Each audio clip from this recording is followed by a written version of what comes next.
Ça va, il y en a qui sont réveillés au fond, ça fait plaisir. Les premières années, on vous entend pas? Vous êtes tous réveillés? Pas- Oui, oui. Ça a l'air mou tout ça. Pas trop dur la journée d'hier? Non? Bah parfait. Ne vous inquiétez pas, de toute façon, on va commencer la journée tranquille. Là, vous allez avoir droit au meilleur co-magistrat de la semaine, profitez-en. Ça va être génial. Donc je me présente, je m'appelle Sami Mori. Pardon, là c'est mieux? Ah oui, oui, ok, d'accord. Donc je me présente, je m'appelle Sami Mori, je passe en troisième année de médecine. Et avec moi, il y a Romane Cuny, qui elle va passer en deuxième année de médecine. Et on va vous faire un cours qui a traité des bases de l'anatomie et aussi le début de l'appareil cardiovasculaire juste après. Donc vraiment, ce cours, c'est pas le plus dur du tout. C'est vraiment basé sur la compréhension des termes et autres et la représentation de tout ce qui est système cardiovasculaire par la suite. Donc vraiment, essayez de comprendre au maximum. Donc souvent, durant le cours, on vous demandera si vous avez suivi et autres. S'il y a vraiment quoi que ce soit qui demande d'être expliqué, dites-le. Ne laissez pas les tuteurs au fond parler plus fort que vous, parce que c'est pour vous qu'on est là. Donc je vais laisser le micro à Romane, elle va vous faire la première partie. Merci. Du coup, on va commencer par l'introduction générale à l'anatomie. Donc, on va voir différentes choses qui vont vous permettre de mieux comprendre les différentes coupes que les profs pourront vous présenter durant l'année. Donc, on va commencer avec donc le terme anatomie. Il faut savoir qu'il dérive du latin anatomia et que ça veut dire littéralement dissection. L'anatomie, c'est une discipline donc, qui permet d'étudier le corps humain à l'échelle macroscopique et donc c'est à l'échelle des organes. Cette discipline, donc, elle l'étudie à l'échelle des organes et pour rappel, on étudie aussi les cellules, donc avec la biologie cellulaire. Ces cellules, elles s'assemblent pour former des tissus qu'on va étudier après en histologie et ces tissus, eux, s'assemblent pour former des organes qu'on étudie donc comme ça en anatomie et ces organes ont chacun leur fonction. Donc on va commencer par voir la position anatomique de référence. Donc c'est celle qui permet à tout le monde de se comprendre. On utilise tous cette position pour justement comprendre de quoi on parle. Donc la position anatomique de référence, c'est un être humain qui est debout, les pieds joints, les bras le long du corps, avec les paumes vers l'avant et le regard vers l'infini. On remarque également sur cette position deux ceintures assez importantes qui sont la ceinture scapulaire et la ceinture pelvienne. La ceinture scapulaire, elle permet la jonction entre les membres et le tronc. Et la ceinture pelvienne, c'est la jonction entre les membres inférieurs et la partie inférieure du tronc.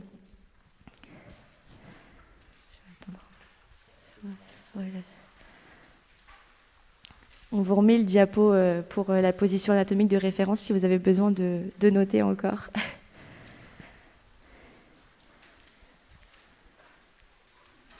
Est-ce que c'est tout bon? Ouais. Les premières années, ça va? Ok. Bon, bah du coup, je rechange.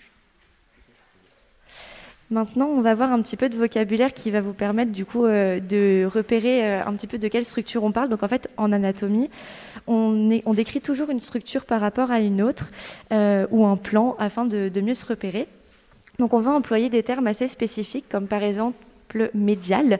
Donc une structure se dit médiale lorsqu'elle se rapproche du plan sagittal par rapport à une autre. Donc par exemple, l'œil est plus médial que l'oreille. Ensuite, on a le terme latéral. Donc, c'est une structure qui va être plus éloignée du plan médian par rapport à une autre. Donc, par exemple, l'oreille est plus latérale que l'œil. Ensuite, on va parler d'une structure médiane. Donc, cette structure médiane passe forcément par le plan sagittal. Donc, c'est-à-dire qu'elle est au centre. Par exemple, l'ombilic est médian.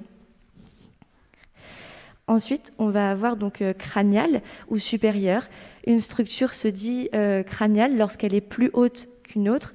Par exemple, les épaules sont crâniales par rapport au bassin. On a également caudal, donc l'inverse, ou inférieur. Donc une structure se dit caudale ou inférieure lorsqu'elle est plus basse qu'une autre. Donc par exemple, les pieds sont caudales par rapport au bassin. On a ensuite ventrale ou antérieure. Donc une structure se dit ventrale lorsqu'elle est en avant par rapport à une autre. Donc par exemple, l'estomac est ventral par rapport au rachis. On a ensuite donc dorsale. Donc là, une structure se dit dorsale lorsqu'elle est en arrière par rapport à une autre. Donc par exemple, le rachis, la colonne vertébrale, elle est dorsale par rapport à l'estomac. Ensuite, on a les deux termes, donc proximal et distal, qu'on utilise surtout pour décrire les membres, donc par rapport à la ceinture auquel ils sont rattachés. Donc par exemple, comme on a dit tout à l'heure, la ceinture scapulaire et la ceinture pelvienne.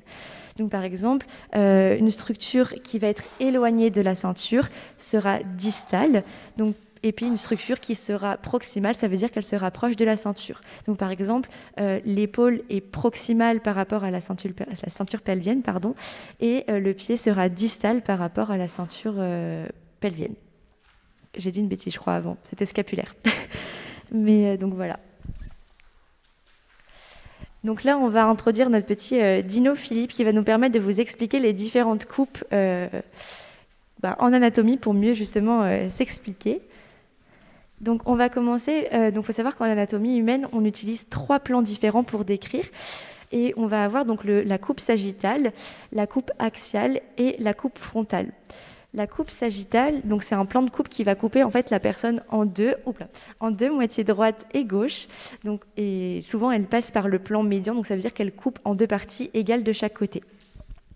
Ensuite, on a le plan frontal ou coronal, donc on va couper la personne en un plan ventral et dorsal. Donc c'est comme si on coupait la personne en 2. Ensuite, on a la coupe axiale, donc là c'est un petit peu comme des tranches de saucisson. On va couper la personne en partie crâniale et caudale. Donc voilà, maintenant je vais laisser le micro... Ah non, pardon, il y a une petite conclusion pour vous mettre tous les différents plans pour que vous voyez un petit peu ce que ça donne. Ah oui. Du coup, on retrouve en bleu le plan sagittal, en rouge le plan frontal et en vert le plan axial. Est-ce que c'est tout bon pour vous? Ça va? Ok, cool. Là, rapidement, vous avez remarqué qu'on n'a plus entendu les tuteurs. On se demande pourquoi. Hop.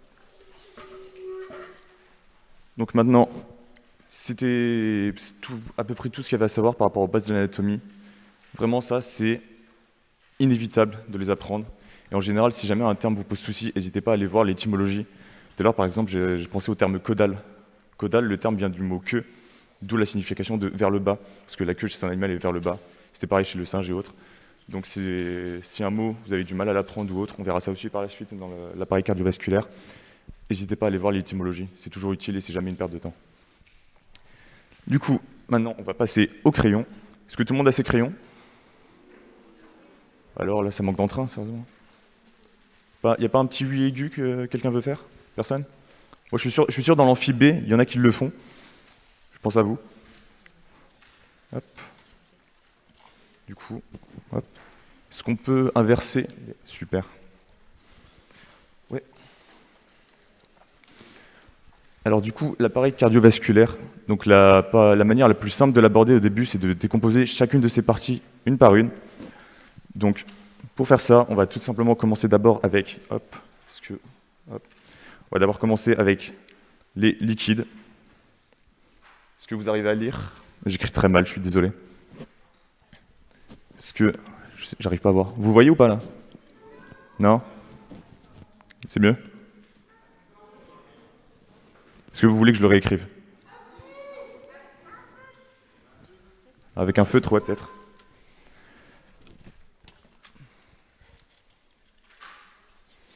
Hop, avec un super feutre de concours. Hop. Donc tout d'abord, les liquides. Ouais, c'est mieux, c'est sûr. Donc les liquides, ils sont au nombre de 2 dans l'appareil cardiovasculaire. On a tout d'abord le sang, tout simplement, qui a pour rôle de transporter le gaz, les différents nutriments dans le sang et d'évacuer les déchets par la suite. Hop. Donc le sang. Et le deuxième, c'est ce qu'on va appeler la lymphe. C'est un liquide qui est là pour drainer un peu tout ce qui circule entre les cellules afin d'éviter tout ce qui est œdème et autres et d'évacuer les déchets dans un système qui est un peu annexe et qui va ensuite rejoindre le système veineux. On verra ça juste après.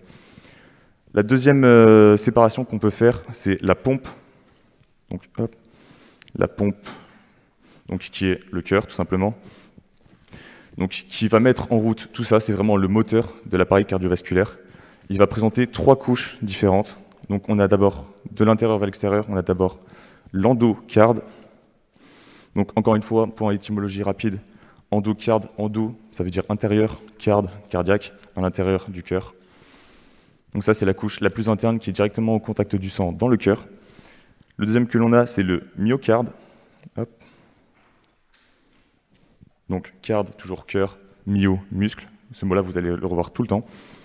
Et enfin, l'épicarde. Juste ici. Donc la couche la plus externe. Épi, ça veut dire extérieur. Carde, toujours cœur. Et donc tout ça, donc ces 3 couches-là vont être entourées à l'extérieur de ce qu'on appelle une séreuse. C'est une structure qui est là pour éviter tous les frottements entre le cœur et les organes autour. Parce que le cœur, il est là, il va battre tout le temps. Et si jamais il y avait des frottements avec les poumons, bien les structures qui sont autour, il finirait par y avoir de l'usure. Et donc, hop, ça c'est les couches du cœur. Ce qu'il y a autour, c'est ce qu'on va appeler le péricarde. Donc péri, c'est comme périphérie, ça veut dire autour du cœur. Et donc il sera là pour justement limiter tous ces frottements et autres. Vous verrez ça par la suite de manière un peu plus détaillée. Donc ça, c'était pour la pompe, donc les liquides, la pompe. On a ensuite les vaisseaux, donc les vaisseaux sanguins. Donc ça, c'est vraiment la tuyauterie de tout votre corps. Donc une analogie assez stupide, c'est si on imagine que votre corps c'est une rue, les vaisseaux vont être toute la tuyauterie qui se passe en dessous. Donc le bitume sera un peu votre peau, les maisons, les organes, bon, les lampadaires, je ne sais pas trop ce que ça sera, mais bon. Et du coup, tout ce qui est câble électrique enterré, ce sera par exemple les nerfs. Donc je vais éviter de continuer l'analogie, c'est assez compliqué, je vais me perdre. Donc les vaisseaux jouent le rôle de tuyauterie. C'est des conduits musculo-tendineux qui sont ramifiés et organisés en circuits fermés. Ça, c'est vraiment le point important, c'est un circuit qui est fermé. C'est-à-dire qu'il n'y a aucun liquide qui rentre, aucun liquide qui sort. Donc quand il y a du sang qui va circuler là-dedans, il va partir d'un endroit, faire un tour et revenir à ce même endroit. Donc comme le cœur, les vaisseaux vont présenter 3 couches différentes. Donc la plus interne, c'est celle qu'on va appeler l'intima. Donc celle, encore une fois, au contact de tous les vaisseaux, contact du sang, pardon, j'ai dit une bêtise. Celle juste après, on a la média. Donc média, c'est des muscles. Et ensuite, la plus externe qu'on a à l'extérieur, c'est l'adventice.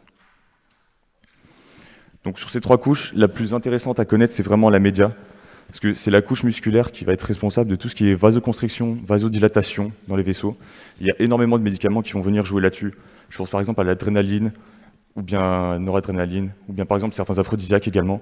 Donc tout ça, ça va venir jouer sur tout ce qui est vasoconstriction, vasodilatation, pour venir réguler tout ce débit sanguin dans le corps. Donc la pompe, oui, hop, voilà. Du coup, l'appareil cardiovasculaire, ça se sépare en liquide, une pompe, et les vaisseaux pour faire le lien entre tout ça. Ces vaisseaux, donc vous les connaissez, on a les artères, les veines, et vous connaissez peut-être les capillaires.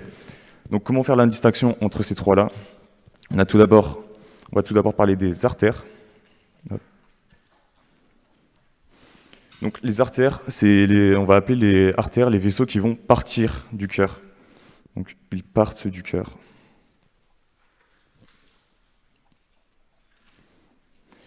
Ils vont partir du cœur et vont commencer à se ramifier vers la périphérie. On dit que c'est une disposition centrifuge, donc centrifuge qui fuit le centre. Et donc, à l'inverse, on a les veines. Donc vous avez deviné comment ça va être. Ça va être les vaisseaux qui vont aller vers le cœur. Donc ils vont vers le cœur. Donc cette fois-ci, on ne parle pas de disposition centrifuge, mais de disposition centripète. Donc ça, c'est vraiment ce qu'il faut comprendre entre artères et veines. Les artères, elles partent du cœur, les veines vont vers le cœur. Ça, c'est la définition anatomique. Vous verrez également une définition qu'on appelle une définition physiologique, où est-ce que là, on va parler de sang veineux et de sang artériel. Donc ça, je crois que ce n'est pas sur votre fiche, mais on verra ça par la suite sur le schéma juste après. On parle de sang artériel pour le sang qui va être riche en oxygène et pauvre en CO2. Et on va parler de sang veineux pour le sang qui va être riche en CO2 et pauvre en oxygène. On verra ça sur le schéma juste après, parce que c'est ce qui va faire qu'on va retrouver des artères avec du sang veineux et des veines avec du sang artériel. Donc c'est quand vous connaissez la différence entre ces deux définitions, vous ne serez pas du coup perturbé par le fait de voir des artères en bleu ou bien des veines en rouge. Ensuite, à tout ça, donc, ce qui fait le lien entre les veines et les artères, hop, ici, c'est ce qu'on va appeler les capillaires. Là, il y a la feuille qui se barre. Attendez. Donc, les capillaires, c'est à cet endroit-là qu'aura lieu tous les échanges avec les organes, les tissus, le corps en général. Il n'y a pas d'échange qui va se faire entre les artères et les veines. Elles sont vraiment là pour diriger le sang. Et c'est vraiment au niveau des capillaires, vraiment la partie la plus petite, la plus étroite du système cardiovasculaire, qu'auront lieu les échanges de nutriments, de gaz et la récupération des déchets dans le sang. À tout ça, on peut également parler des vaisseaux lymphatiques, pardon. Hop.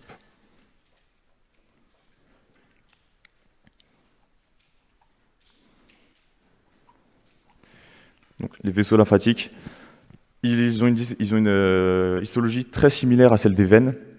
Et donc, comme vous l'avez deviné, ils vont diriger la lymphe donc du compartiment extracellulaire. Mais donc, ils vont diriger les liquides qui vont circuler entre les cellules dans les vaisseaux lymphatiques jusqu'au système veineux à nouveau et repartir vers le cœur. Donc, ça, c'est les différents éléments qu'on peut retrouver dans l'appareil cardiovasculaire, donc les liquides, la pompe, les vaisseaux. Et tout ça va être divisé en deux parties. Donc, on va parler alors de cœur droit et de cœur gauche. Donc, c'est une séparation qu'on va voir juste après, qui va nous permettre justement de faire le distinguo entre la petite circulation et la grande circulation. Donc, pour ça, on va commencer à faire un schéma. Prenez vos crayons de couleur. Donc, hop. Donc, on va tout d'abord commencer à faire ici un petit rectangle bleu. Là, est-ce que vous voyez bien le bleu? C'est super. J'attends que tout le monde soit prêt.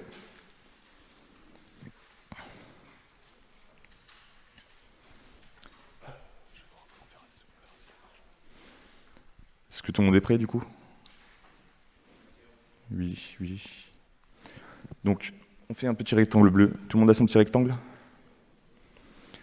On va ensuite rajouter ici des petites valves qu'on verra un peu plus par la suite.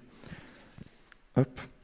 Juste après, on va prendre un petit crayon rose, juste ici. Et on va commencer à tracer ce qu'on appelle les poumons, ici. Donc là, poumon droit, poumon gauche. Et donc ce qui va ramener l'air au poumon, c'est ce qu'on va appeler la trachée. Hop. Et donc vous verrez par la suite, la trachée est entourée de cartilage. Hop. Et également que les poumons sont séparés en différents lobes. Donc le poumon droit a 3 lobes, le poumon gauche a 2 lobes. Et donc ici, le petit rectangle qu'on vient dessiner, il va symboliser notre cœur droit. Et donc pour ça, on aura ici en bas l'atrium droit, donc je mets juste AD, et au-dessus le ventricule droit. Donc comment ça va s'organiser? Le cœur droit va recevoir le sang dans l'atrium droit, ce sang va passer dans le ventricule droit, et du ventricule droit, il va partir vers les poumons, dans ce sens, comme ça, hop. Il part vers les poumons, afin que le sang puisse réaliser ce qu'on va appeler l'hématose. C'est l'oxygénation du sang et le relargage du CO2 dans les alvéoles. Une fois que c'est fait, du coup, on va pouvoir dessiner ici notre petit rectangle rouge qui, vous l'avez deviné parce que vous êtes très fort, symbolise notre cœur gauche, avec cette fois-ci dans l'autre sens les valves. Atrium droit, ventricule droit. Et donc il va recevoir le sang des 2 poumons. Hop.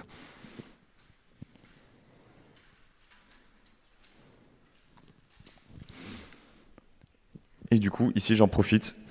Vous voyez que ici, on a une artère qui part du cœur. Et en général, les artères, vous avez l'habitude de les voir en rouge. Seulement ici, on la voit en bleu. Et c'est là que je reviens sur... Oui. Pardon? Ah oui, autant pour moi, j'ai fait une bêtise.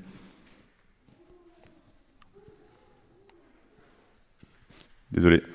C'était pour voir si tu suivais.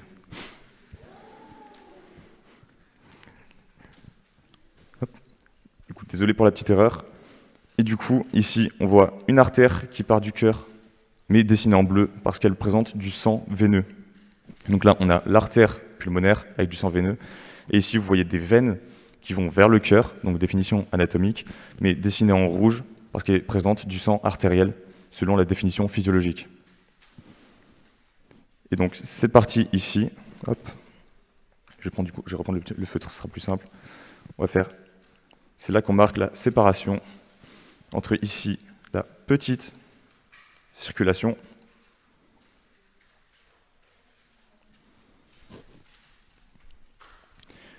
donc la petite circulation, c'est la circulation dans laquelle va se réaliser l'hématose. Son objectif, c'est réellement de venir réoxygéner le sang et de relarguer le CO2 dans les alvéoles.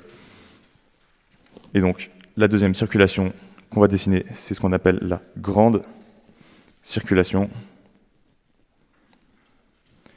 Et celle-ci, son objectif, ça va être de rapporter ce gaz en question et les nutriments aux différents organes. Et donc pour ça, les différents organes, hop, donc un des plus importants, ça va être déjà le foie, hop, ici, qui a vraiment une forme de triangle. Donc le foie, le plus important de tous, le cerveau, ici, avec ses différentes fissures. On a également, si on va le dessiner ici, pour symboliser l'appareil digestif. Et également, parce qu'il y en a énormément, on va dessiner des muscles. Donc tout ça en bas, ça va symboliser notre corps, nos tissus périphériques. Et donc tout ça va partir du ventricule gauche, pas droit, le gauche, comme ça, et va venir se répartir chez les différents organes. Hop. Donc le foie, appareil digestif et nos muscles. Ensuite, une fois que le sang est allé dans les organes par les artères, qu'il est passé dans les capillaires, qu'il a réalisé ces échanges, il va revenir dans le système veineux. Hop, comme ça. Pareil pour le cerveau, le foie. Et petite particularité, le sang qui va passer par le système digestif, ici, va d'abord repasser par le foie. Hop. Ici, on va dessiner les petits capillaires, qui va redonner les petits capillaires ici. Il va repasser par le foie avant de passer par les veines caves inférieures et supérieures, on verra par la suite, avant de rejoindre le cœur. Donc ça, c'est ce qu'on appelle un système porte. Si vous le retenez, tant mieux. Si vous ne le retenez pas, c'est pas grave. Vous le verrez par la suite durant l'année. Donc tout ce sang se regroupe et conflue vers l'atrium gauche, droit, l'atrium droit. Et donc, comme vous le voyez, nous avons fini notre circuit. Et vous voyez bien que c'est un circuit qui est fermé. Donc, si on reprend depuis le début, on a notre atrium droit. Le sang va passer dans l'atrium, dans le ventricule droit. Le ventricule droit, il va passer dans les artères pulmonaires. Donc artères parce qu'elles partent du cœur. Vont aller dans les poumons. Dans les poumons, les artères vont donner les capillaires. Dans les capillaires auront lieu les échanges de gaz. Donc CO2 qui va être récupéré, le CO2 qui va être relargué, l'O2 qui va être récupéré. Ensuite, ça redonne des veines pulmonaires en rouge parce que le sang a été oxygéné, qui vont revenir dans l'atrium gauche, ventricule gauche. Ventricule gauche, ça va partir par une très grosse artère qui part du cœur qu'on appelle l'aorte. Cette aorte, elle va répartir tout le sang dans les différents organes, donc appareil digestif, le foie, cerveau, muscles, et j'en passe énormément. Et ce sang va ensuite revenir ensemble, se regrouper et revenir dans l'atrium gauche. L'atrium droit, c'était pour voir si les tuteurs suivaient cette fois.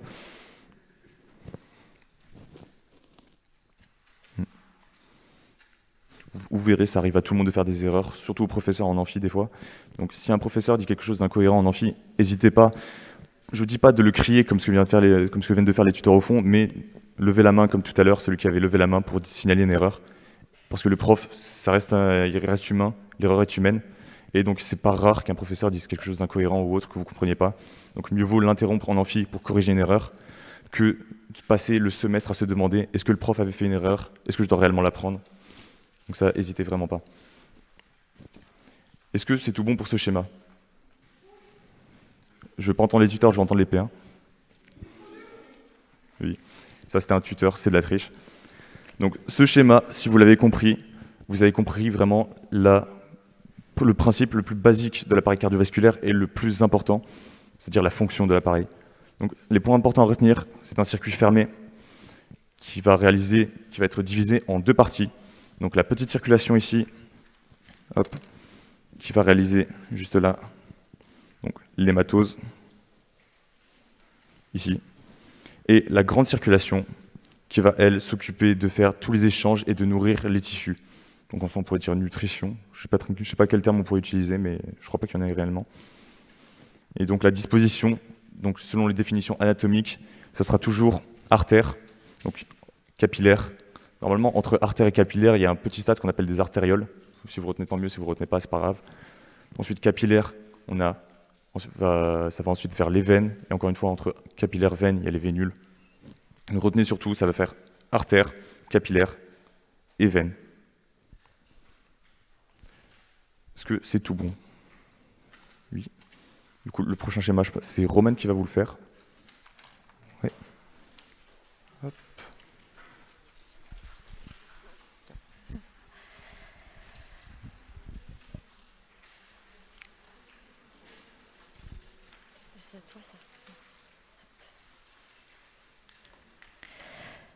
Donc maintenant, on va passer à l'anatomie cardiaque. Donc comme vous a expliqué Samy, le cœur, c'est un organe qui est creux et qui va se trouver au niveau du thorax, donc dans le médiastin antérieur. Et c'est donc une pompe qui va permettre d'alimenter tout le corps dans la petite et la grande circulation. Donc maintenant, ce qu'on va faire, c'est qu'on va dessiner le cœur en vue antérieure et en vue postérieure. Normalement, vous avez une feuille qui vous permet de faire les schémas. Donc on va dessiner tout ça ensemble pour que vous compreniez tout.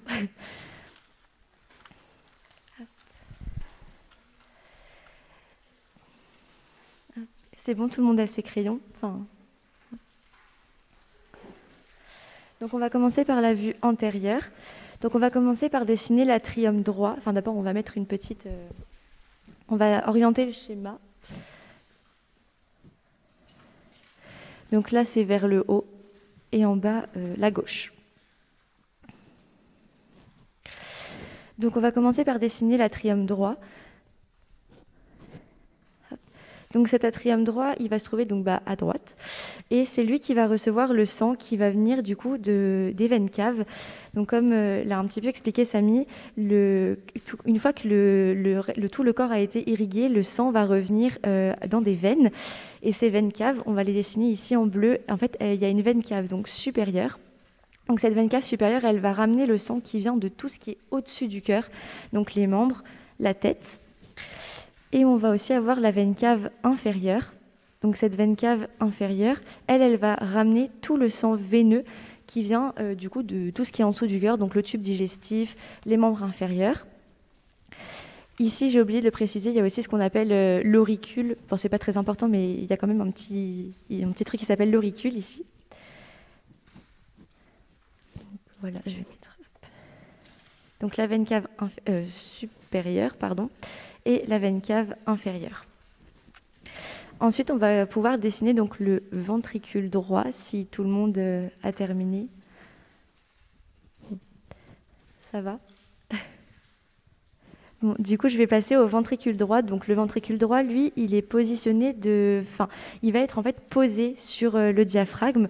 Donc, je ne sais pas si vous le savez déjà, mais on a un muscle qui sépare le thorax de l'abdomen, qui s'appelle le diaphragme, et le cœur en fait est posé sur le diaphragme. Donc, ce qu'on va voir en principal, c'est vraiment le ventricule droit qui est posé sur ce diaphragme. Donc, on va dessiner le ventricule droit.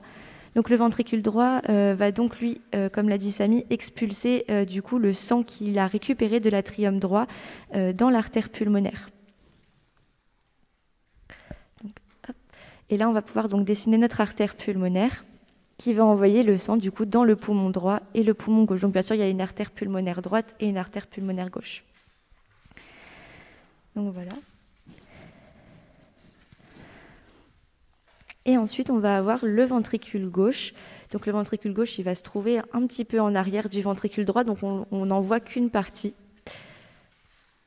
Et ce ventricule gauche, lui, il va donc envoyer le sang qu'il a récupéré de l'atrium gauche. Donc sur une vue antérieure, l'atrium gauche n'est pas visible. Donc après, sur la vue postérieure, vous le verrez mieux. Donc comme je disais, le ventricule gauche, lui, il va expulser le sang dans l'aorte. Donc il part comme ça.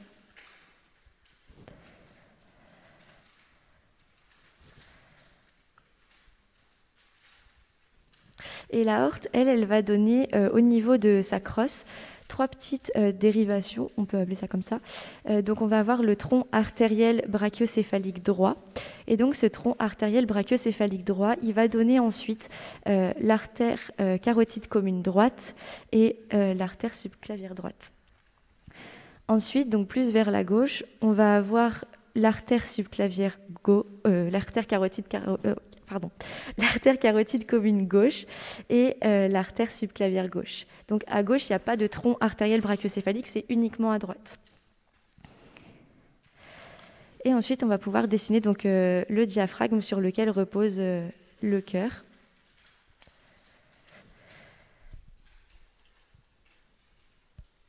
Donc, il faut savoir que au niveau du diaphragme, on a différentes parties. Et le cœur, lui, il va reposer sur ce qu'on appelle la partie tendineuse du diaphragme. Donc, ce n'est pas une partie musculaire. Enfin, à la base, le diaphragme est musculaire, mais au milieu, on a vraiment ce centre tendineux sur lequel va reposer le cœur.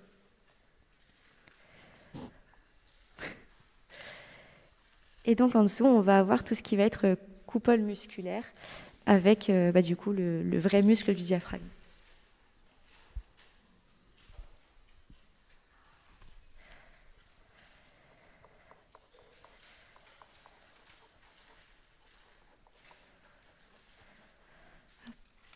Donc là, on a notre atrium droit, le ventricule droit et le ventricule gauche. Il faut aussi bien noter que le ventricule gauche, il va être, le muscle du ventricule gauche, donc le myocarde, va être beaucoup plus épais qu'à droite, puisque lui, il envoie vraiment le sang dans l'aorte, donc la grosse artère qui va donner le sang à tout l'organisme. Donc c'est comme ça qu'on peut le reconnaître sur d'autres coupes, parce que du coup, le muscle sera beaucoup plus épais. Donc voilà, je ne sais pas si c'est bon pour tout le monde. Non.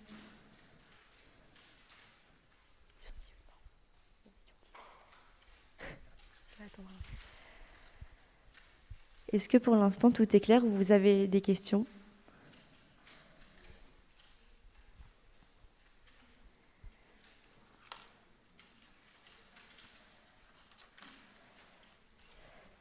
Mais j'ai pas fait les artères coronaires.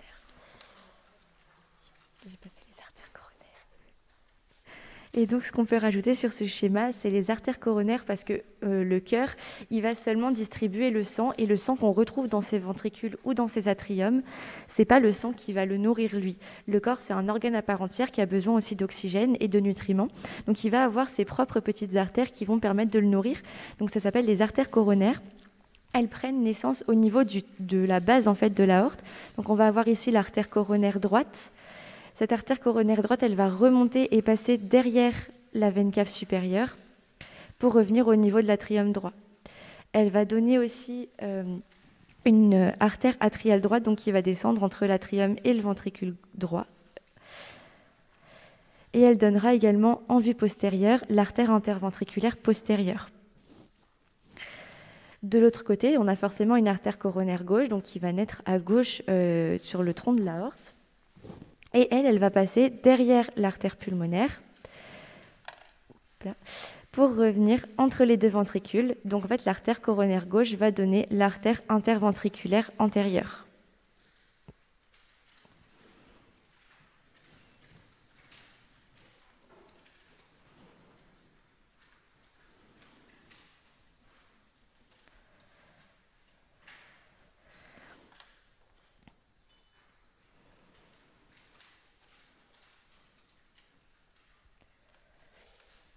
Est-ce que ça va pour l'instant ?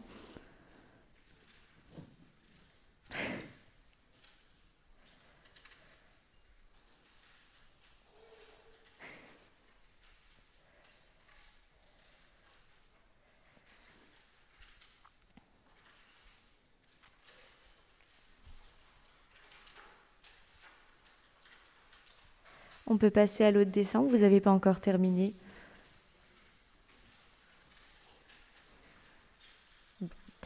Bon, bah, du coup, on peut passer en vue postérieure maintenant. Oh, pardon.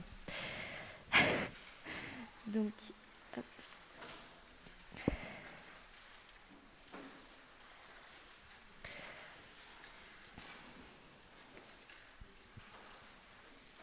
Donc maintenant, on va pouvoir voir le cœur de façon, en arrière. Donc on va remettre pareil l'orientation du schéma. Donc ici, on va avoir donc cette fois la droite et ici toujours le haut. Donc on va commencer par dessiner du coup notre atrium gauche qu'on voit uniquement en vue postérieure puisqu'il est en fait caché derrière le cœur. Donc on va le dessiner de façon circulaire à peu près au milieu de la feuille.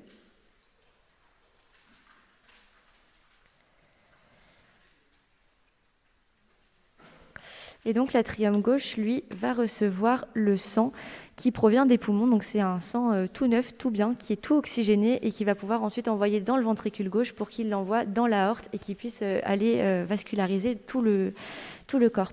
Donc le sang revient avec 4 veines pulmonaires. Donc là, ce sera des veines en rouge puisque c'est du sang oxygéné.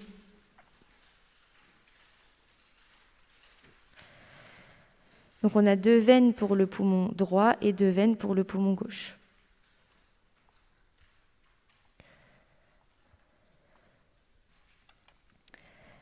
Ensuite, du coup, on va pouvoir remettre notre atrium droit, donc qui va se retrouver à droite de notre schéma.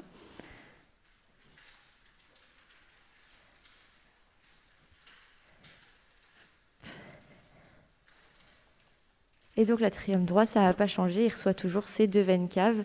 Donc la veine cave supérieure, donc, qui vient de tout ce qui est au-dessus du cœur, donc tout le sang veineux. Et pareil, la veine cave inférieure, qui, elle, ramène le sang de tout ce qui va se trouver en dessous du cœur.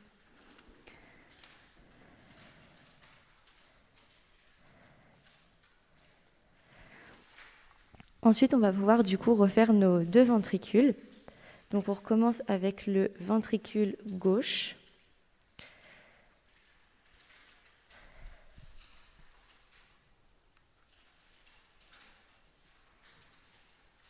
Et en dessous, on va avoir donc notre ventricule droit.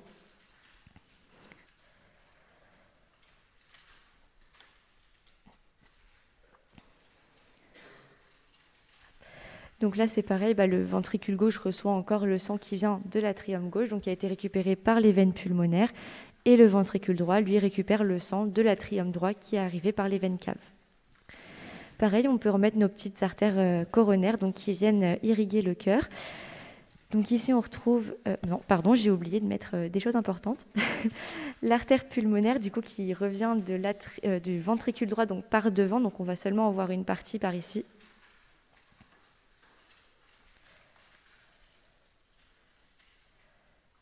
Donc pareil, l'artère pulmonaire, c'est une artère qu'on dessine en bleu puisque c'est du sang veineux qui est désoxygéné et qui va partir vers les poumons.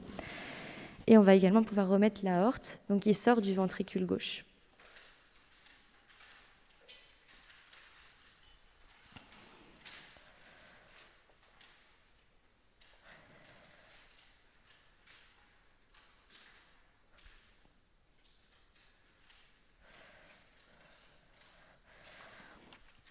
Et là, on va pouvoir remettre nos artères coronaires, donc qui partent donc pour l'artère coronaire droite à droite du coup du tronc de l'aorte, donc qui passe, comme on l'a dit tout à l'heure, derrière la veine cave supérieure. Donc après, elle revient devant et elle va descendre un petit peu le long de l'atrium gauche.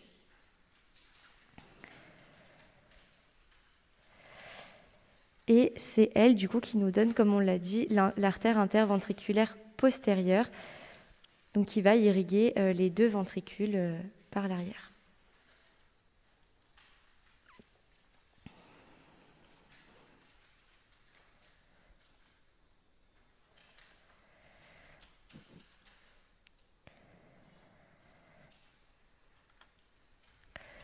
Et on a notre artère coronaire gauche, donc qui part à gauche du tronc de l'aorte. Elle, donc, comme on a vu tout à l'heure, en vue antérieure, elle passe derrière l'artère pulmonaire et elle revient au niveau de l'atrium gauche et au niveau du ventricule gauche. Et comme on a vu tout à l'heure, en vue antérieure, elle donne également l'artère interventriculaire antérieure, donc on ne voit pas sur ce schéma, mais que vous avez sur l'autre schéma.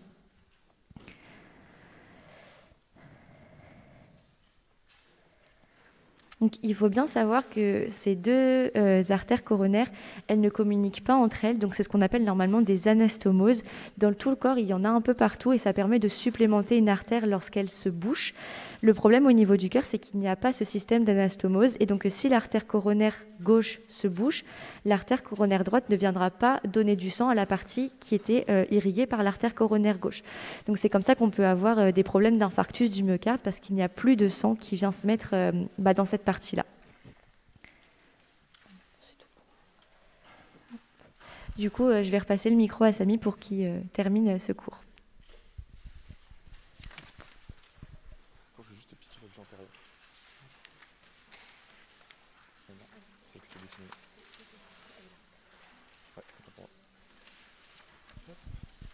Du coup, le prochain schéma qu'on va faire, ça sera une coupe frontale du cœur. Donc, comment elle va se situer? On reprend ici le schéma qui vient d'être fait par Roman, et on va juste venir le couper, comme ça, en plein milieu, pour venir regarder un peu les cavités. Et ça va nous permettre d'observer un peu... Ah, super. Ça va nous permettre d'aller observer les différentes valves cardiaques qu'il y a. Parce que tout à l'heure, je vous avais fait dessiner, je vais prendre le bon, donc des petites valves ici, sans dire ce que c'était. Là, on va aller voir un peu plus en détail. Hop. Du coup, pour notre dessin, on va commencer à essayer de voir un peu large de ce côté. Donc, on va commencer par mettre 3 repères différents. Donc, on commence à mettre déjà une petite longueur ici. Et cette longueur-là, on va la diviser en 3 tiers égaux. Donc, hop. Donc, 1 tiers, 1 tiers, 1 tiers. Ça va nous servir de repère pour placer les différentes artères, veines qui vont partir et venir du cœur.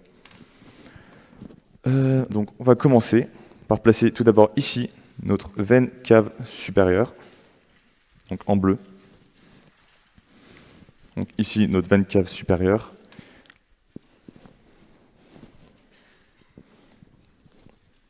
Et à partir de là, on va venir tracer le cœur. Donc on va venir tracer, hop, je reprends le schéma de tout à l'heure, le tour du cœur comme ça. Donc pour ça, je vais juste poser le micro, le temps de le faire.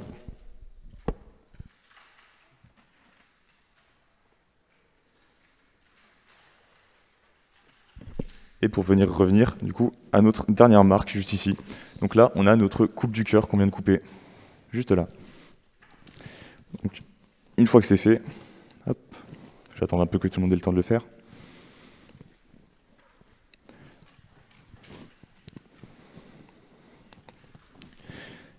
Une fois que c'est fait, on va commencer à venir placer notre atrium droit. Donc pour ça, je vais le faire en bleu parce qu'il va présenter du sang veineux à l'intérieur. Donc on va venir le faire ici, avec du coup la couche musculaire qui est très fine ici. Donc là, ça sera des muscles. Donc notre atrium droit comme ça, ici. Et il va être continué par du coup le ventricule droit qui va descendre comme ça, devant, et remonter en direction de notre deuxième marque ici, mais sans réellement aller la rejoindre. Et donc je vais rajouter un petit truc, l'orientation. Donc l'orientation, c'est toujours, sans trop déborder, donc là vers le haut et là vers la gauche. Donc ici notre ventricule droit, et le ventricule droit va donner ensuite les artères pulmonaires ici qui vont partir comme ça. Non, oula, je me suis totalement foiré. Est-ce que tu as une gomme? Je sais pas si...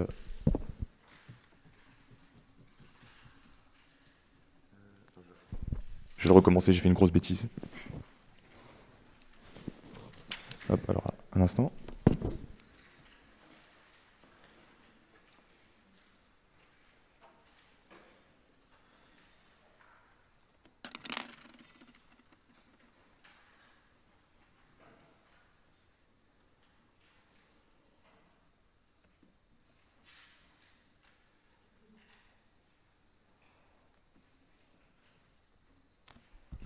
Du coup, on retrouve ici, hop, notre artère pulmonaire qui va sortir et venir se diviser.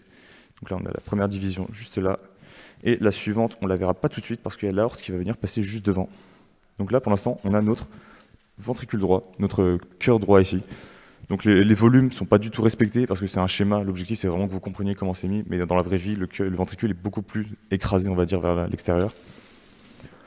Et une fois que c'est fait, on va venir rajouter juste ici notre veine cave inférieure qui va venir se jeter ici dans l'atrium. Et donc, une fois que c'est fait, on va pouvoir venir rajouter nos valves. Donc nos valves, il y en a 2 par cœur. Et chacune d'entre elles va avoir un rôle qui est très spécifique. On a 2 types de valves. On a les valves atrio-ventriculaires qui vont être situées entre l'atrium et le ventricule. Et les deuxièmes valves, ça va être celles qui vont être situées entre les ventricules et les grosses artères qui partent du cœur. Donc notre première valve ici, ça sera juste, on va faire un peu, rajouter un petit trait ici. Juste ici, une valve atrio-ventriculaire qui va être située entre l'atrium droit et le ventricule droit. Et cette valve, on va l'appeler la valve tricuspide. Donc je vais écrire juste là, hop.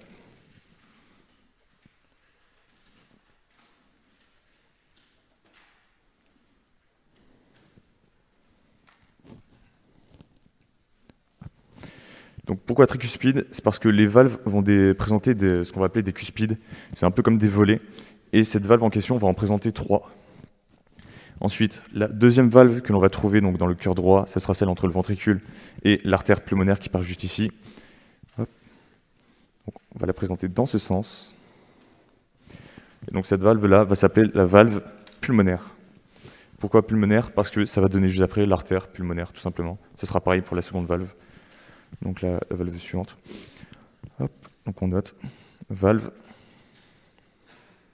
pulmonaire. J'écris très mal. Ouais, c'est pas le plus lisible, mais si vous avez écouté, normalement vous savez l'écrire. Hop. Juste ici, valve pulmonaire.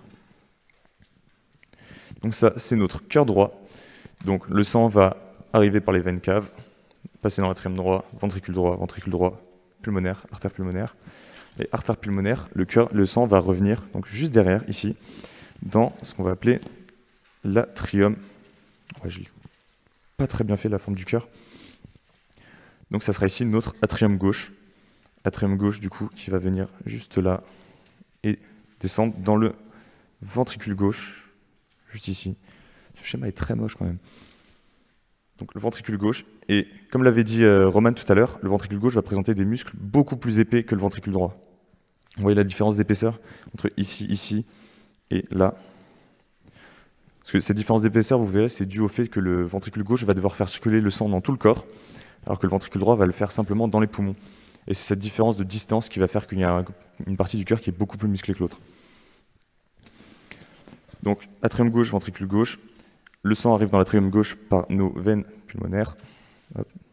Juste ici. 2 à gauche et 2 qui vont arriver juste là à droite. Comme ça, qui vont venir se jeter dedans. Et ensuite, tout ça va repartir juste ici, dans l'aorte, qui, hop, comme je l'avais dit, passe devant l'artère pulmonaire, comme ça.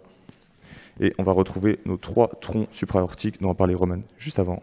Donc, tronc artériel brachio-céphalique, carotide commune gauche et subclavière gauche. Et il va redescendre derrière, comme ça, hop, juste ici. Donc là, nos grosses artères, il ne reste plus qu'à placer nos valves du cœur gauche. Donc pour ça, on a ici, hop, juste là, la valve atrioventriculaire gauche, qu'on va appeler la valve mitrale. Bon, t'inquiète, il tombera pas plus bas.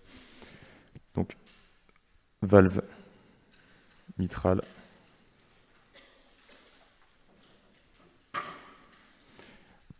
Et donc, notre deuxième valve entre le ventricule gauche et l'aorte, on va appeler, bon, elle ne sera pas forcément la plus visible, juste ici, qu'on va appeler la valve aortique, tout simplement, parce que l'aorte est juste après.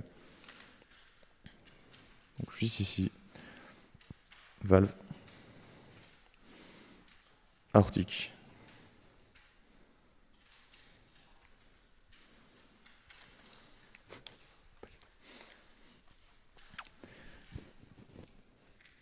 Et du coup, ces valves, à quoi elles vont servir? Elles vont servir à diriger le sang dans le cœur afin d'éviter qu'il ne se balade n'importe comment. Donc, vous l'avez vu, ces valves, elles ont toutes une orientation. Donc, vous voyez, ici, on a un cuspide qui va être orienté dans un sens, ici, dans un autre. Ce qui va faire que quand le sang va arriver, il va arriver par la veine cave supérieure, ici, descendre. Il va passer la valve. Donc, en passant comme ça, la valve va s'ouvrir. Mais quand le sang va chercher à pousser contre la valve, elle ne s'ouvrira pas, elle restera fermée. Ce qui fait que le sang, le seul endroit dans lequel il pourra passer par la suite, ça sera par la valve pulmonaire, juste ici. Ensuite, il va dans les différentes veines pulmonaires. On peut rajouter la deuxième ici, hop, qui part à droite. Il va revenir ensuite dans les veines. Ici, c'est la même. Le sang va passer la valve mitrale, arriver dans le ventricule, et elle ne pourra partir que par la valve aortique. Et donc ça, c'est l'utilité de ces valves. Elles vont servir à polariser le sang, afin d'éviter qu'il ne se balade dans tous les sens, et vraiment qu'il suive toujours le même chemin, et qu'il puisse réaliser ces différentes actions.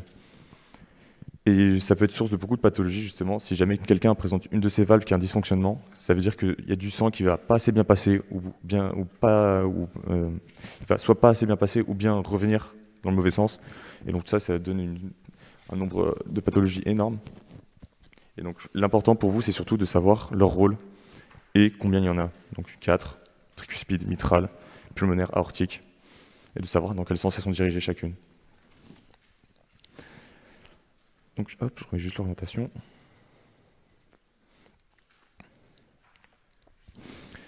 Donc ça, c'est la coupe frontale du cœur, donc frontale dans l'axe du cœur, qui est assez complexe. Il y en a une plus simple que vous pouvez retenir également, qui se fait très facilement. On va venir ici la dessiner comme ça. C'est tout simple, je la fais juste en petit. Hop, comme ça. Et ici, on a un cœur, tout simplement. On voit juste atrium droit, atrium gauche, ventricule droit, ventricule gauche. Ça sera très utile, notamment en physiologie, quand vous verrez tout ce qui est système nerveux cardiaque et autres, parce que vous verrez quelque chose de très important. Le cœur va présenter 2 systèmes nerveux différents. Quand vous avez fini de dessiner ça, vous pouvez poser les crayons. Là, c'est vraiment quelque chose que je vous raconte qui n'est pas dans les fiches. Ce schéma-là, il sera utile en physiologie quand vous verrez les systèmes nerveux cardiaques, parce qu'il va présenter 2 systèmes nerveux. Donc, un système nerveux intrinsèque. On dit intrinsèque parce que ça va être des fibres nerveuses qui vont être situées uniquement dans le cœur, partir du cœur et s'arrêter dans le cœur. Et des systèmes nerveux extrinsèques.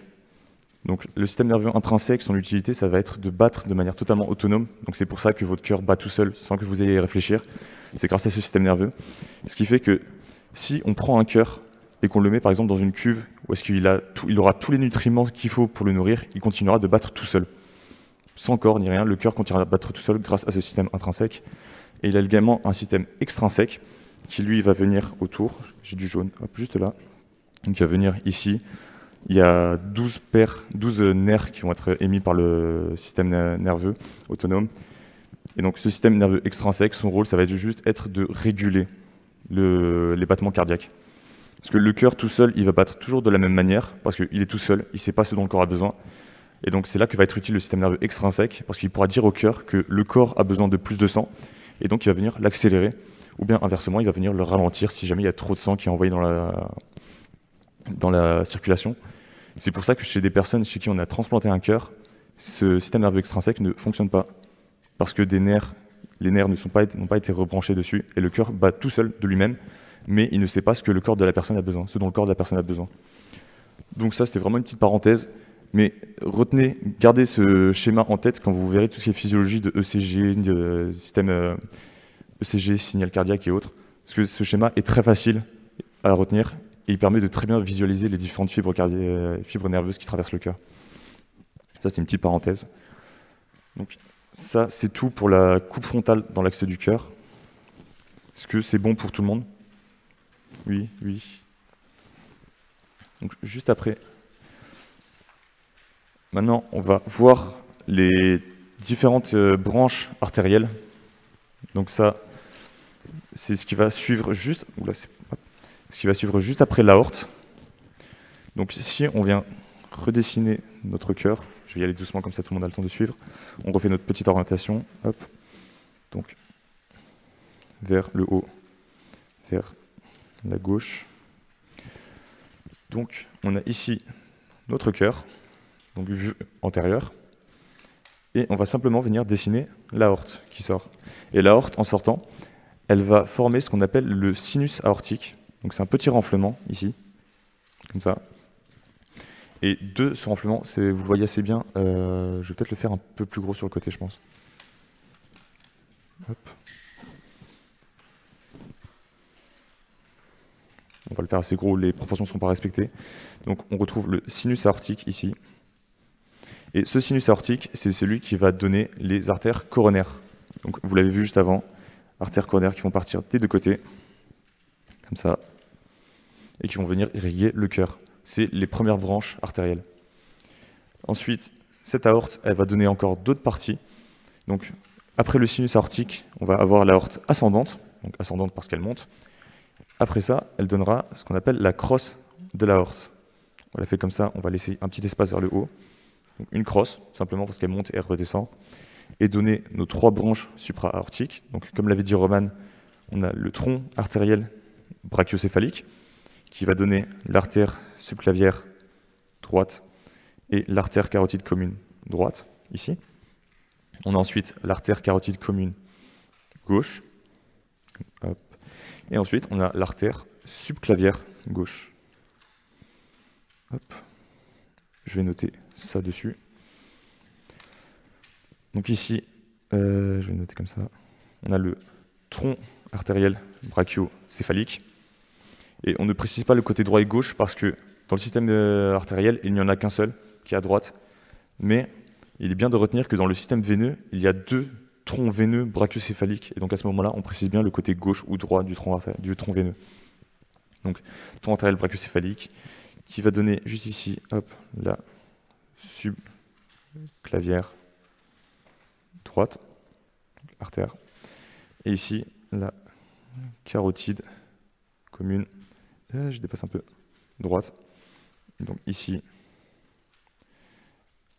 carotide commune gauche. Et subclavière gauche. Donc ça, c'est nos troncs artériels, c'est nos troncs artériels supra-aortiques. Et ceux-là, les 3 là, vont venir irriguer à la fois la tête et les membres supérieurs. Ça, c'est leur rôle. Ensuite, après la crosse aortique, on va commencer à redescendre, donc pour avoir l'aorte descendante, qui va descendre à peu près comme ça. Et cette aorte descendante va être divisée en plusieurs parties également. On va mettre une petite séparation à peu près jusque là. On aura ici, en dessous, juste en dessous de la crosse aortique, l'aorte thoracique, qui sera située du coup dans le thorax, et qui va mettre différentes branches. Je ne vais pas les noter là parce qu'elles sont minimes, mais sur les côtés, il y en a beaucoup. C'est des branches qui vont avoir comme trajet de suivre la partie inférieure des côtes. Vous verrez ça par la suite. Donc ici, on a l'aorte thoracique. Je l'écris en noir.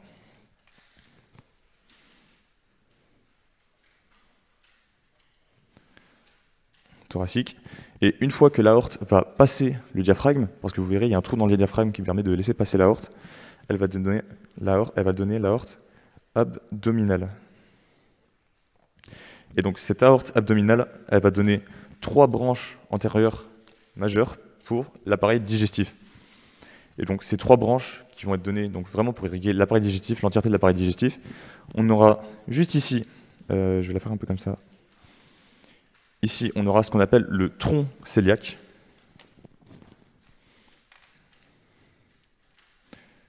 Juste ici, le tronc cœliaque. Donc lui, il va venir irriguer le début de l'appareil digestif une fois qu'il a passé le diaphragme. Donc ça sera l'estomac. La partie juste après l'estomac, c'est ce qu'on appelle le duodénum. Et il va également venir irriguer le foie, pancréas, rate. Vous verrez ça après. C'est pas le plus important pour vous aujourd'hui.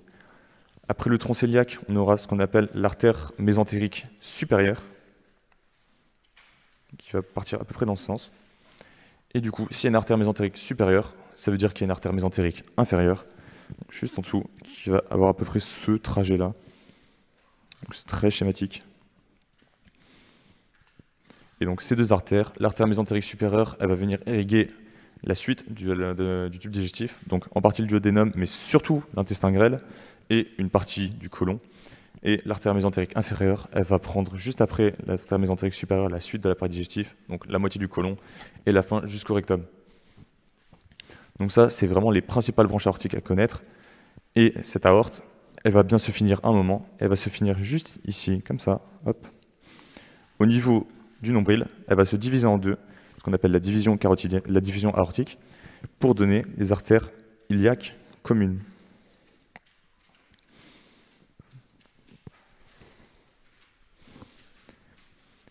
Et du coup, pourquoi on parle d'artères iliaques communes, de carotides communes? C'est simplement parce qu'après ça, il y a ces artères en question qui vont se diviser. Donc les carotides communes vont donner des carotides internes et externes. Les iliaques vont donner des artères iliaques internes et externes. Donc ça, vraiment, c'est pas noté sur votre fiche, je crois, mais c'est juste pour votre culture personnelle. Est-ce que du coup, vous avez pu tous noter les branches artérielles? Est-ce que c'est bon pour tout le monde? Donc ça, vraiment, ces branches-là, elles sont inévitables à apprendre un jour, parce que c'est vraiment celles qui sont dans l'immédiat après l'aorte. Parce que le sang va vraiment partir du cœur à l'aorte, et l'aorte, ça sera du coup les coronaires, ici, tronc artériel brachiocéphalique, carotide commune gauche, subclavière gauche, ensuite tronc cœliaque. Hop, je vais le noter quand même. Donc, je vais noter au début, donc artère mésentérique supérieure, celle-là. Et la suivante, c'est du coup l'artère mésentérique inférieure. Et donc ici, on a les artères iliaques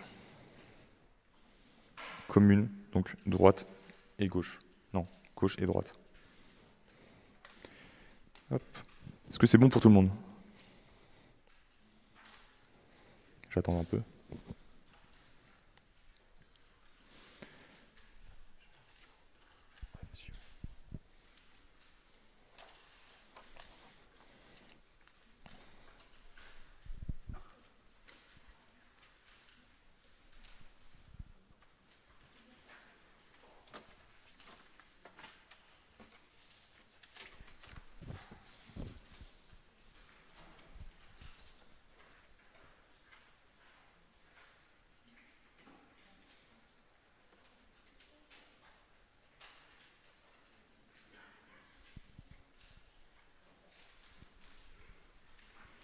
Est-ce que c'est bon? Ouais, on a entendu quelques tuteurs. Hop. Et donc on va pouvoir faire notre dernier schéma. Ce schéma, ça sera surtout pour que vous connaissiez les rapports importants du cœur. Et donc pour ça, on va faire une petite coupe axiale du cœur. Donc si je reprends, hop, ici, le schéma que nous a fait Roman tout à l'heure, on va venir le couper comme ça, juste ici. Et donc si on prend notre ami Philippe, c'est comme si on venait le couper comme ça. Donc on verra les organes tout autour du cœur. Donc pour ça, on va commencer par placer à l'avant, ici, un petit os qui s'appelle le sternum, celui qui est juste devant, qu'on peut sentir ici si on vient taper. On vient placer le sternum, et derrière, on va reculer un peu, laisser un peu d'espace. On va venir mettre nos vertèbres, donc une vertèbre plutôt. Donc, hop.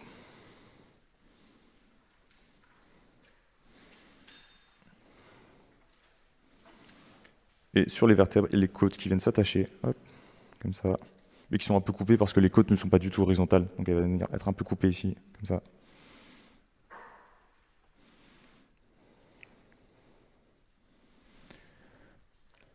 Donc là, on a placé nos repères osseux. Donc si on veut être réellement juste, il y a plusieurs côtes qui vont venir être coupées comme ça sur le côté. Hop, hop, hop, comme ça, comme ça, comme ça, comme ça. Donc ça, c'est chacune des côtes qui vient se faire un peu couper au passage de notre coupe. Sternum aussi. Et donc, on va venir tout d'abord placer le cœur, de manière assez logique, qui va être donc dans cette orientation. Si on reprend un peu le schéma, la chose la plus antérieure qu'il y a dans le cœur, c'est le ventricule gauche et le ventricule droit, pardon. Et ce ventricule droit va être situé juste derrière le sternum. Donc juste ici, comme ça. Là, on a notre ventricule droit. Je vais juste remettre l'orientation rapidement. Hop. Donc ici, on a l'avant. Et ici, on a la gauche ou la droite? D'après vous? Qui dit gauche? Il y en a quelques-uns. Qui dit droite? et bah vous avez faux, c'est la gauche. Parce que je crois on vous l'a, oui, est-ce qu'on l'avait dit ou pas? Parce que, ouais, parce que la majorité des schémas en anatomie ont la gauche et la droite inversées. Donc c'est pour ça que ici, je reprends ce schéma en vue frontale, nous avons le ventricule droit au centre, mais le ventricule gauche qui est dessiné à droite du ventricule gauche. Et l'orientation, du coup, la droite, c'est la gauche. Et donc pourquoi on fait comme ça? Parce que quand vous verrez des radios et autres, on voit souvent le patient de face. Et donc, comme vous me voyez, ma gauche ici, c'est votre droite. Tout le fait de mettre la gauche à droite à gauche. Et du coup, la coupe axiale, c'est pareil. On vient couper ici, et c'est comme si on prenait notre plan comme ça, et on venait le regarder par en dessous, pour garder toujours la gauche à droite et la droite à gauche. Donc, hop. Donc, si on reprend Philippe, à nouveau, c'est comme si vous veniez le regarder par les pieds, après l'avoir coupé en deux. C'est très brutal, mais c'est pour son bien. Et du coup, sur notre coupe, hop, donc la gauche est à droite, la droite est à gauche. Et donc on a notre ventricule droit ici, et donc le ventricule gauche va venir se dessiner à droite sur le schéma. Donc à peu près comme ça, ici. Et si on reprend notre petite vue postérieure tout à l'heure, où est-ce qu'elle est posée? La vue postérieure. Hop. Donc juste ici, dans ce sens.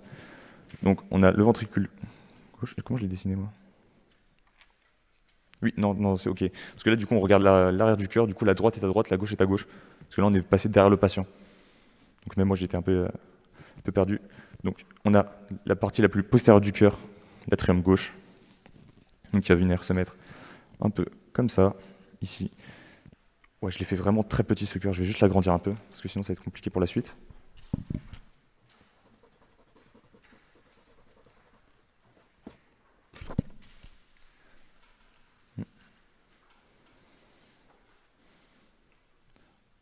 On va venir agrandir un peu parce que le but c'est vraiment d'avoir les rapports du cœur. Du coup, s'il est trop petit, ça ne sera pas forcément le plus efficace. Hop. Ici, on a notre pointe au ventricule gauche, l'atrium gauche. Et ici, on a l'atrium droit qui va venir un peu comme ça. Et du coup, ce qui est intéressant avec cette coupe, je ne vous ai pas donné le numéro, c'est la coupe en T8. Ici, la vertèbre qu'on voit, c'est la vertèbre thoracique numéro 8. Et cette coupe, c'est ce qu'on appelle la coupe 4 cavités. Je vais noter juste au-dessus.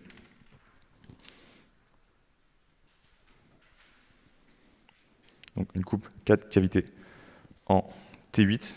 Et pourquoi on la nomme 4 cavités? Tout simplement parce que c'est une coupe qui va nous permettre de voir les 4 cavités cardiaques en même temps. Parce que vous avez vu sur les différents schémas, il y en a une qui est plus au-dessus de l'autre, etc., etc. Mais il y a quand même une coupe qui nous permet de venir voir les 4 ensemble. Du coup, si on les dessine, on va commencer avec notre petit cœur droit ici. Donc nous avons atrium droit, juste là.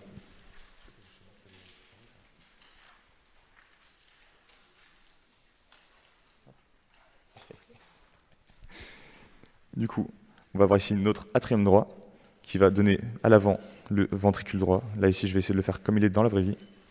Un peu comme ça. Ouais, il est un peu plus large à la fin, mais bon. Donc ça, ici, on a notre ventricule droit, atrium droit. Et l'atrium droit va être séparé directement, hop, ici, de l'atrium gauche.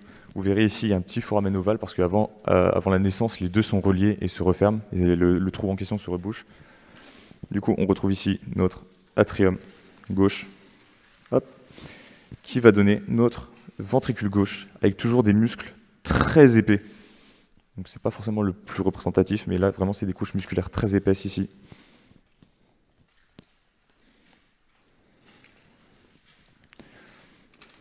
Et du coup, qu'est-ce qui manque dans notre cœur à ce niveau-là?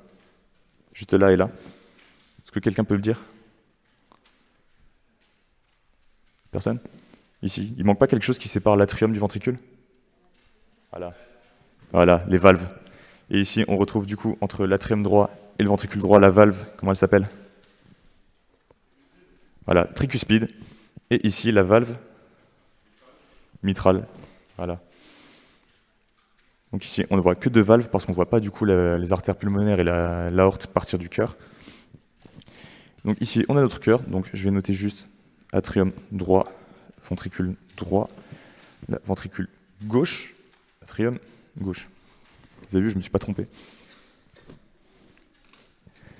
Et donc, juste derrière l'atrium gauche, un rapport très important, ça va être, juste ici, je vais prendre une autre couleur, donc on va prendre un peu marron, ça va être l'œsophage, ici.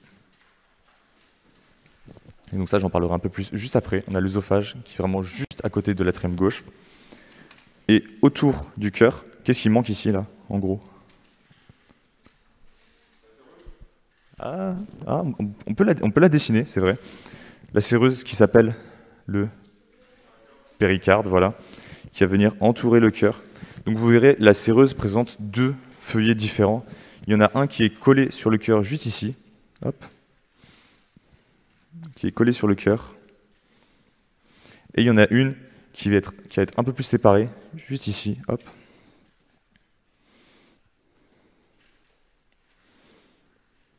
Donc ça, c'est la séreuse cardiaque qu'on appelle le péricarde.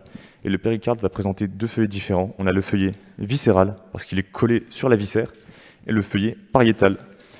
Donc, et ces deux-là vont venir, c'est ici, juste là, vous avez ce qu'on appelle une cavité péricardique. C'est une cavité qui est totalement virtuelle, parce que dans la vraie vie, il y a juste quelques millimètres qui se situent dans cette cavité qui permet justement de limiter tous les frottements.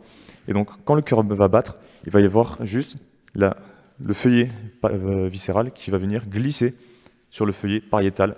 Et donc le feuillet pariétal, lui, il va juste venir limiter les frottements du cœur sur les organes autour. Et du coup, l'organe autour qui est protégé par le péricarde, ici, ça va être les poumons. Voilà. Ici, de ce côté-là, on a le poumon. Voilà, gauche. Il n'y a pas de piège, hein, c'est pas compliqué. Donc, poumon gauche. Est-ce qu'il y en a qui se souviennent combien de lobes a le poumon gauche? Je l'avais dit très rapidement tout à l'heure. 2, voilà. Et pourquoi en a-t-il 2? Donc là, ici, une scissure qui passe à peu près par là. Pourquoi il en a 2 alors que le poumon droit présente 3 lobes, du coup? C'est tout simplement à cause de la présence du cœur. Parce que le cœur, vous voyez, il est très présent sur la partie gauche. Et c'est justement ça, la présence du ventricule gauche, qui va venir grignoter la place sur le poumon gauche. Et normalement, cette place qui était là était celle qui était destinée au lobe moyen qui est présent dans le ventricule droit. Donc ici, hop, normalement, on ne voit qu'une scissure, comme ça à peu près. Et du coup, c'est pour ça justement que le poumon droit présente 3 lobes et le poumon gauche présente 2 lobes. Parce qu'à gauche, il y a beaucoup de place qui est prise par le cœur. Donc ça, c'est vraiment nos rapports principaux. Et il en manque un ici, derrière. Qu'est-ce qui descend juste là, normalement?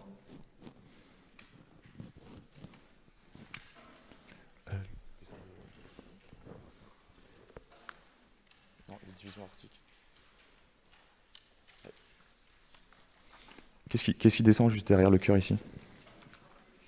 Non, qui est juste là. Voilà, ça va être l'aorte qui va monter comme ça et qui va redescendre juste ici, directement à proximité du rachis. Et du coup, je vous pose la question, pourquoi on ne voit pas la trachée? Non, un indice, on est en T8. Et la trachée se divise en T5. Donc si on ne voit pas la trachée, c'est simplement parce qu'elle est déjà dans les poumons et qu'elle s'est divisée. Donc normalement, la trachée, vous voyez, elle va être comme ça ici. Donc là, on dit qu'on est à peu près en T5 ici, elle va juste partir à gauche, à droite. Et du coup, en dessous, elle n'est plus présente, elle est simplement dans les poumons. Donc en soi, si on venait de faire la continuité de la trachée, on aurait dessiné des bronches ici, un peu partout, qui auraient justement conduit l'air dans les poumons, etc. Et du coup, ici, le rapport très important, bon, j'aurais pu en parler ici, bon, très rapidement, c'est ici ce qu'on appelle le canal thoracique. C'est le canal qui va rassembler la lymphe, dont j'avais parlé tout à l'heure, pour la ramener dans la veine subclavière gauche. Donc ça, vraiment, il n'y a pas besoin de le retenir pour vous, c'est juste pour la noter. Et également des nerfs qui vont passer un peu autour de l'œsophage, qui sont très importants, les nerfs vagues. Donc les nerfs vagues, je vais quand même en parler un peu. Normalement, il me semble qu'il y a le droit qui est à peu près vers... Non, le droit qui est à peu près vers là, et le gauche qui est juste ici. Je ne suis plus sûr du tout. Et du coup, ces nerfs vagues, vous vous souvenez du coup du système nerveux extrinsèque du cœur dont j'ai parlé tout à l'heure, avec 12 nerfs extrinsèques? Là, ils sont réveillés, là. Et il y a 6 de ces nerfs qui vont être émis par le nerf vague en question. Parce que donc, dans ces 12 nerfs, il y en a 6 qui vont accélérer le cœur et 6 qui vont le ralentir. Donc c'est vraiment quelque chose de très équilibré. Et du coup, ils vont être émis par ces 2 nerfs vagues ici. Et donc, le rapport très important du cœur, ça va être le rapport entre l'œsophage, juste ici, et l'atrium gauche. Pourquoi? Parce que quand on veut observer le cœur, en général, on fait une échographie. Et donc souvent, on va passer par l'avant. Mais une autre voie de passage, ça va être justement par ici. On va venir faire passer une sonde dans l'œsophage d'un patient. Donc normalement, il est endormi, on ne va pas lui faire ça réveiller. On descend la sonde juste ici. Et cette sonde va nous permettre de venir observer le cœur de manière très proche, par derrière, par l'atrium gauche. Et ça donne une vue très nette et facile du cœur. Parce qu'à l'avant, il y a beaucoup de structures qui vont venir bloquer ça. On a les côtes, on a le sternum, on a les poumons. Parce que l'air est un très mauvais conducteur quand il s'agit d'échographie. Et donc le fait de passer par l'œsophage, ça permet vraiment d'être au plus proche du cœur, d'avoir une vision très facile de ce qui se passe dedans. Donc ça, c'est les rapports du cœur. Donc à l'avant, on a le sternum. Sur les côtés, on a les poumons. À l'arrière, pardon, on a quoi à l'arrière là? Ici. Voilà, l'œsophage tout simplement. Est-ce que c'est bon pour tout le monde? Oui. Oui. Et bah, ah si, à la limite, un truc qu'on peut rajouter très rapidement, c'est simplement les coronaires.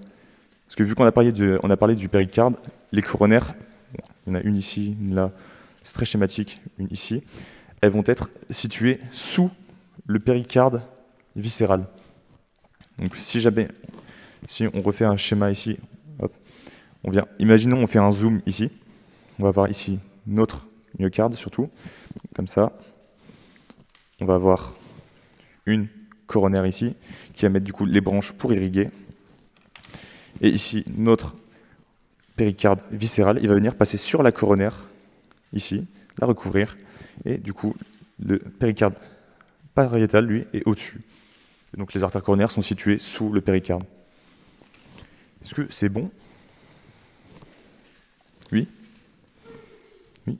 Bah, du coup, c'est bon pour ce cours magistral. Nous, on a fini de dire ce qu'on avait à vous dire. Et du coup, on vous remercie pour votre attention. Et est-ce